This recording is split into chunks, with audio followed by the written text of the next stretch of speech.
The day began as usual in a small American town where routine and minor incidents rarely disturbed the peace. The police station seemed sleepy.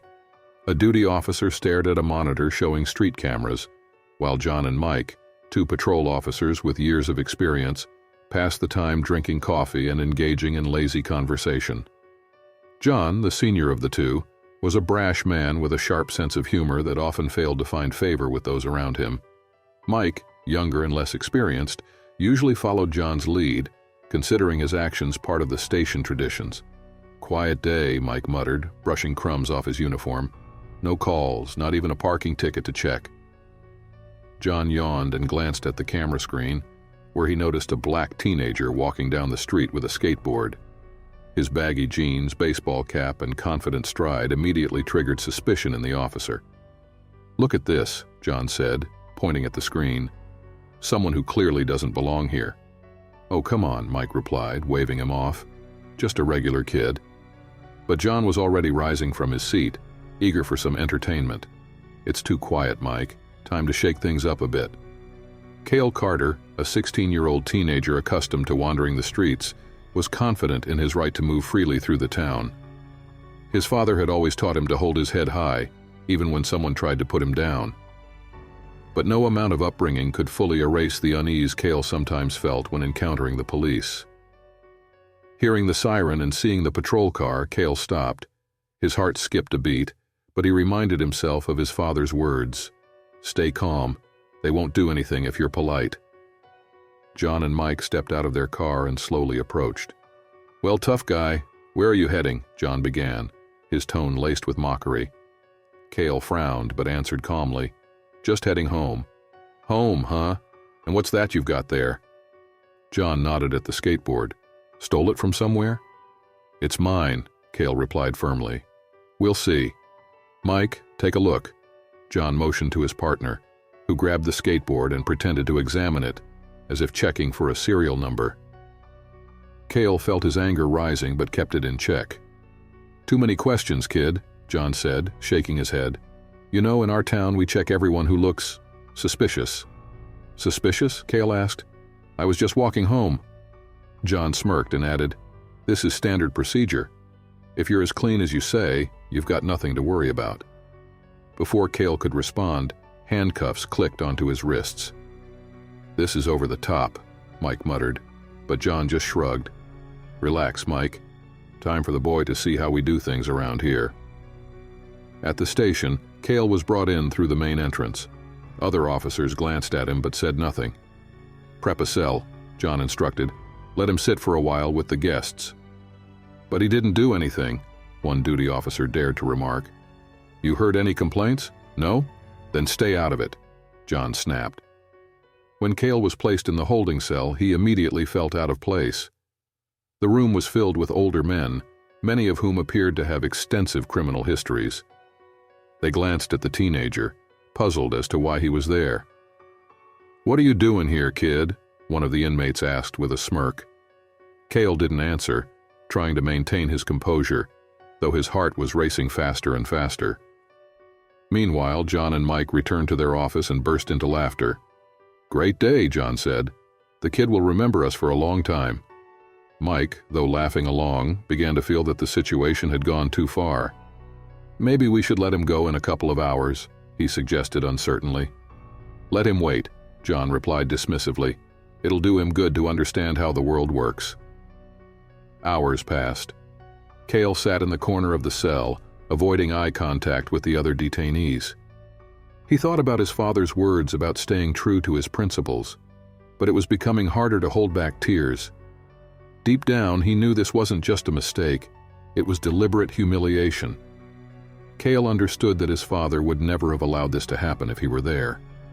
"They have no idea who they're messing with," Cale whispered to himself, though even he didn't yet know how soon those words would become true for the officers. Evening had settled over the station, and most of the officers had already gone home. The few remaining were either finishing up paperwork or lazily watching the monitors. In the holding cell, where Cale sat, the atmosphere was tense. Gruff laughter, muffled conversations, and heavy stares filled the air. It was not the kind of place Cale was used to. At first he tried to stay calm, reminding himself that this was just a misunderstanding. But as time passed, no one approached him, no one asked questions, no one explained what would happen next. The other detainees continued to glance at him, and one even made a mocking comment, "Hey kid, what are you in for? Stealing someone's lunch money?" Cale didn't respond, keeping his distance from them. He repeated his father's advice to himself.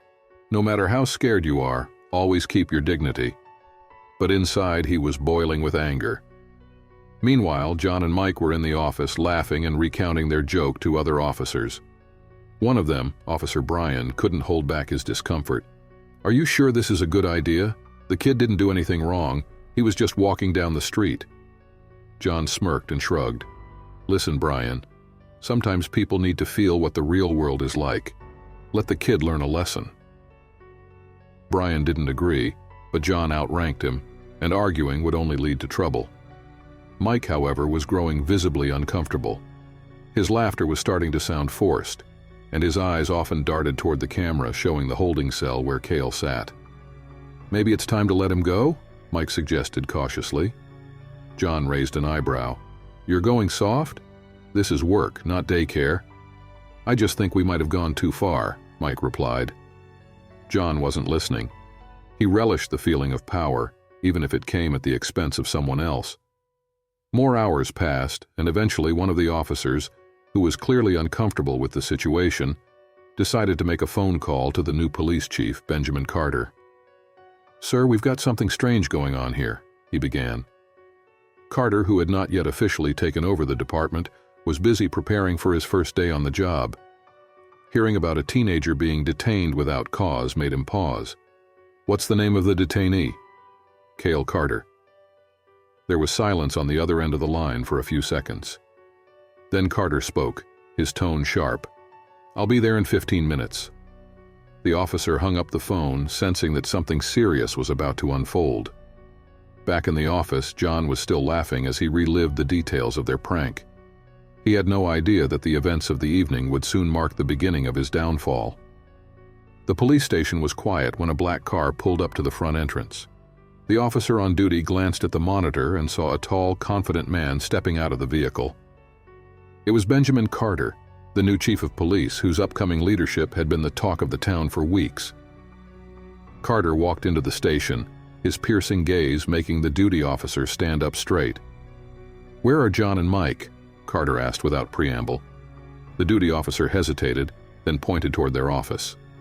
Carter said nothing, but his demeanor made it clear he already knew more than he let on. John and Mike were in their office, casually watching the surveillance feed. When the door opened, they turned and saw Carter standing in the doorway. Mike immediately felt a chill run down his spine. "Good evening," Carter said evenly, though there was a sharp edge in his voice. "Chief?" John stood up with a wide grin. "We weren't expecting you tonight." "It seems there's something here I need to see for myself," Carter replied, stepping into the room and fixing his gaze on the monitor. The screen showed the holding cell, where Cale sat in the corner, looking exhausted but with a fire of defiance still burning in his eyes. Mike opened his mouth to say something, but Carter raised a hand to silence him. "That boy," Carter said, pointing to the screen. "Why is he here?" "Well, it's just routine, sir," John began. "Nothing serious. He looked suspicious." "Suspicious?" Carter repeated, turning slowly to face John. "Did he have any illegal items? Threaten anyone? Commit a crime?" John hesitated before stammering. "No, sir. We just thought—" Carter cut him off, his voice now cold and firm. "You thought it was a joke? To put a teenager in a cell without charges or cause?" Mike finally gathered his courage to speak. "It was John's idea, sir. I had doubts, but he insisted." "Good," Carter replied curtly, fixing his eyes on John. "Now listen carefully." He stepped closer, leaning on the desk with both hands, his voice dropping to a menacing calm. "That boy is my son." The room fell silent as the weight of those words hit them like a thunderclap.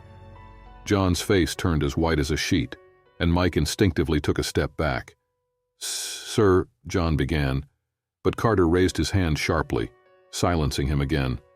"Quiet. You didn't even try to understand the situation. You decided your badge gave you the right to humiliate someone simply because they didn't fit your idea of who belongs here. Do you think you're worthy of wearing this uniform?" John couldn't find an answer. Carter didn't raise his voice, but his cold, steady tone was far more terrifying. "Release him immediately," Carter ordered, his gaze drilling into John. "And if anyone in this department ever pulls a stunt like this again, they will not only lose their job, but any chance of working in law enforcement again." Mike rushed to carry out the order, not waiting for a second command. John stood frozen, nervously fidgeting with the edge of the desk. Carter turned and walked toward the holding cell. When he arrived, Mike had already unlocked the door, and Cale stepped out, trying to maintain his composure despite everything. "Are you okay?" Carter asked quietly, kneeling slightly to meet his son's gaze. "Yes, Dad," Cale replied, though his voice carried a note of hurt. Carter gently placed a hand on his son's shoulder. "I'm sorry. This will never happen again." Cale nodded, and together they walked toward the exit, leaving John and Mike behind, frozen in disbelief and shame. But Carter knew this wasn't over. He understood that such jokes weren't isolated incidents. They were symptoms of deeper issues that needed to be addressed with firm and decisive action. Tomorrow would be a new day, and Carter was determined to show that, in his station, the rules would no longer be written for the convenience of a select few. The next morning, tension hung thick in the air at the station. Rumors about the new police chief personally retrieving his son from a holding cell and reprimanding John and Mike had spread like wildfire. Nobody knew exactly what to expect, but everyone understood that change had arrived. Carter entered the station at exactly 8 a.m. His stride was measured, his face calm, but his determination was palpable. Gathering all the staff in the conference room, he stood in front of them, his sharp gaze scanning the room, making everyone feel the weight of accountability. "I took this post to restore order," he began, "and on my first night, I saw just how much this department needs it." He paused, his eyes moving slowly across the room, ensuring every officer felt his presence. "I'm sure you've all heard about what happened last night. Let me explain why it matters." His voice was steady and deliberate, resonating throughout the room with quiet authority. "There will be no place in this department for personal biases. None of you have the right to judge someone based on their appearance, age, or any other characteristic. Anyone who does so will face consequences that I personally guarantee." The room was silent. Even those who typically whispered or fidgeted in meetings now sat completely still. "John and Mike, stand up," Carter said. The two officers rose slowly. John looked embarrassed, while Mike could barely meet Carter's gaze. "Last night you violated protocol," Carter continued. "You abused your position and humiliated someone who had done nothing wrong. I could give you a formal reprimand, but that would be far too lenient." He pulled out 2 sheets of paper from a folder and placed them on the table in front of the officers. "These are your resignation letters. Sign them and leave this station within the hour." John tried to protest. "Sir, but this—" Carter's voice turned icy as he cut him off. "I'm not here to debate. You're dismissed."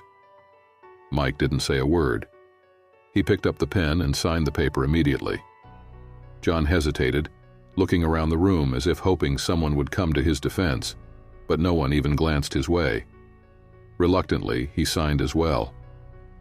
As they left the room, Carter turned back to the remaining staff. "If anyone here thinks they can keep doing things the old way, think again. You have 2 choices.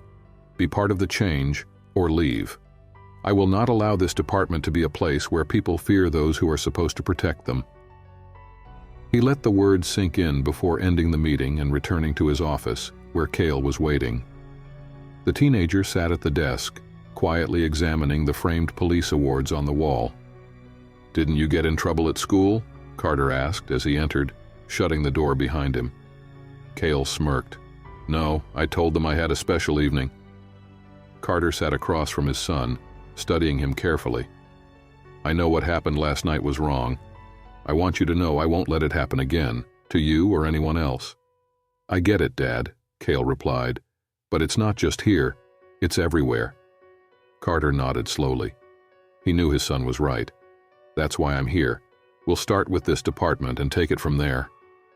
Cale smiled faintly, feeling a little lighter for the first time since the incident. Meanwhile, news of the changes spread through the town. People began talking about how the new police chief was taking a stand against abuse of power, showing no tolerance for misconduct. For many, Carter became a symbol of hope, someone who could bring real change and ensure that their voices were heard. Carter knew the road ahead would be long and challenging, but he was ready. His mission was not just to uphold the law, but to rebuild trust, one step at a time,